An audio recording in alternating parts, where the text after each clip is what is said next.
안녕하십니까, 손대호입니다. 하나님은 전지전능하심으로 인간 조상의 타락 행위를 모르셨을 리가 없습니다. 그런데 왜 하나님은 인간 시조의 타락 행위를 아시면서도, 그리고 막을 수 있는 능력을 가지고 계시면서도 간섭하지 않으셨을까요? 바로 그때 인간 시조의 타락 행위를 간섭하셨다면 인간의 타락도 없었을 것이고 원죄도 없고 인류는 잔혹한 전쟁과 온갖 범죄 속에 슬픔과 고통을 안고 살지 않아도 될 것인데 말입니다. 인간 타락도 예정된 것이었기 때문일까요? 그래서 아시면서도 막지 못하였을까요? 이것은 인류 역사를 통하여 아직까지 풀려지지 않은 중대한 문제 중에 하나입니다. 인간 타락은 절대 예정일 수 없습니다. 예정이었다면 하나님은 인간에게 선악과를 따먹지 말라, 따먹는 날에는 정령 죽으리라는 계명을 주실 리도 없는 것입니다. 그 이유로는 첫째, 창조 원리의 완전 무결성과 절대성을 위해서입니다. 창조 원리에 의하면 하나님은 인간이 하나님의 창조성을 닮음으로써 하나님이 인간을 주관하듯이 인간도 만물 세계를 주관하도록 창조하셨습니다. 그런데 인간이 하나님의 창조성을 담기 위해서는 인간 자신의 책임 분담을 수행하면서 자기 자신의 창조를 완성하지 않으면 안 됩니다. 이러한 성장 기간을 간접 주관권이라고 합니다. 그러므로 인간이 간접 주관권 내에 있을 때에는 그들 자신의 책임 분담을 다하도록 하시기 위하여 하나님은 그들을 직접적으로 주관해서는 안 되는 것입니다. 만일 하나님이 직접 주관하실 수 없는 인간의 성장 기간에 그들의 타락 행위를 간섭하게 되면 인간의 책임 분담을 무시하는 것이 되고, 이는 곧 인간에게 하나님의 창조성을 부여하시어 만물의 주관주로 세우시려는 창조 원리를 하나님 스스로 무시하는 입장에 서시게 되는 것입니다. 따라서 하나님은 창조 원리의 절대성과 완전 무결성을 위하여 미완성기에 있는 아담 해와의 타락 행위를 간섭하실 수 없었던 것입니다. 하나님은 원리적 하나님이십니다. 하나님은 천지 창조의 설계도인 창조 원리에 입각하여 모든 세계를 창조하시고 운행하시는 것입니다. 하나님도 창조 원리를 통해서만이 전체, 전반, 전권, 전능을 발휘하시는 분입니다. 창조 원리 밖에서는 당신의 전체, 전반, 전권, 전능을 발휘하실 수가 없는 것입니다. 하나님은 이러한 원리적 하나님이시기 때문에 창조 원리의 절대성과 완전 무결성을 위하여는 인간 타락 행위를 간섭하실 수 없으신 것입니다. 둘째, 하나님만이 창조주로 계시기 위해서입니다. 또한 하나님은 스스로 창조하신 원리적인 존재나 그 행동만을 간섭하십니다. 그렇기 때문에 하나님은 범죄 행위나 지옥과 같은 당신이 창조하시지 않은 비원리적인 존재나 행동은 간섭하실 수가 없는 것입니다. 만약에 하나님께서 어떠한 존재나 행동을 간섭하시게 되면 간섭을 받은 그 존재나 행동은 창조의 가치가 부여되어 원리적인 것으로서 인정되는 것과 같은 결과에 이르게 됩니다. 이러한 논리에 입각해 볼 때 만일 하나님이 인간 시조의 타락 행위를 간섭하시게 되면 그 범죄 행위도 하나님의 창조의 가치가 부여되어 그 범죄 행위까지도 원리적인 것으로서 인정되지 않을 수 없게 되는 것입니다.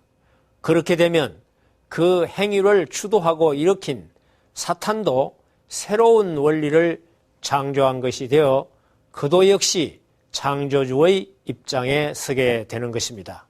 따라서 하나님은 홀로 하나님만이 창조주로 계시기 위하여 그들의 타락 행위를 간섭하실 수 없었던 것입니다.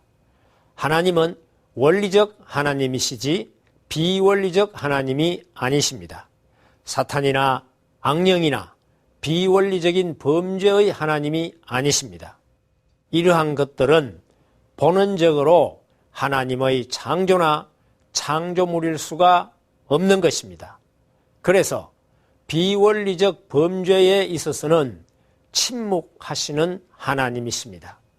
비원리적인 범죄 행위에 대해서는 서러워하시고 안타까워하시면서 지켜만 보시는 불쌍하신 침묵의 하나님이 되실 수밖에 없습니다. 성장 기간에는 인간이 한 언행에 대해서 결과만을 두고 간섭하시기 때문입니다. 셋째, 인간을 만물의 주관 위에 세우시기 위해서입니다.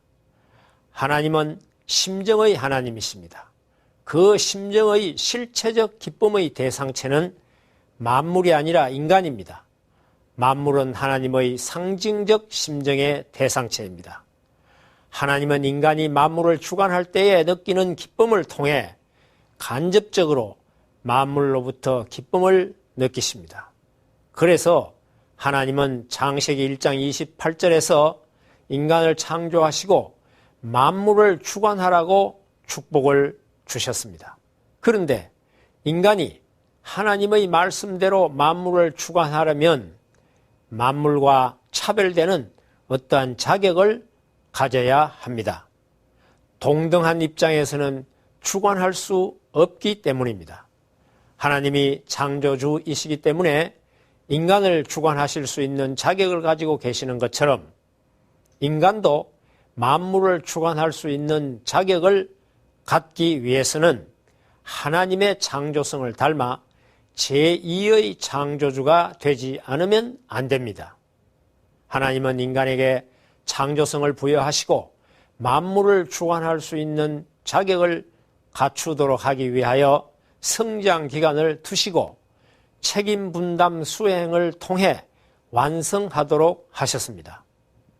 그런데 미완성기에 있는 인간을 하나님이 직접 주관하시고 간섭하시게 되면 이것은 아직도 인간 책임 분담을 완수하지 못하고 하나님의 창조성을 갖지 못하게 되어 결국 만물의 주관주로도 설 수 없게 만들고 마는 것입니다.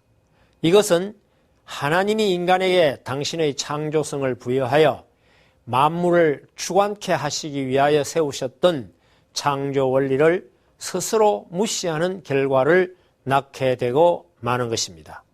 따라서 하나님은 인간에게 당신의 창조성을 부여하시어 하나님을 대신한 만물의 주관주로 세우시고자 성장기간에 있는 미성숙한 인간의 타락 행위를 간섭하실 수 없었던 것입니다. 이상에서 우리는 하나님이 인간 타락 행위를 아시면서도 그리고 막을 수 있었음에도 막지 않으시고 간섭하지 않으신 것은 인간 타락을 예정으로 두었기 때문이 아니라 첫째, 하나님이 창조 원리의 하나님이시고 그 원리 가운데서만 능권을 발휘하시기 때문이요. 둘째, 비원리적인 것에는 침묵의 하나님이 되실 수밖에 없기 때문이며 셋째, 인간을 만물 주관주로서 하나님의 직접적 심정의 대상체로 세우셨기 때문이었습니다.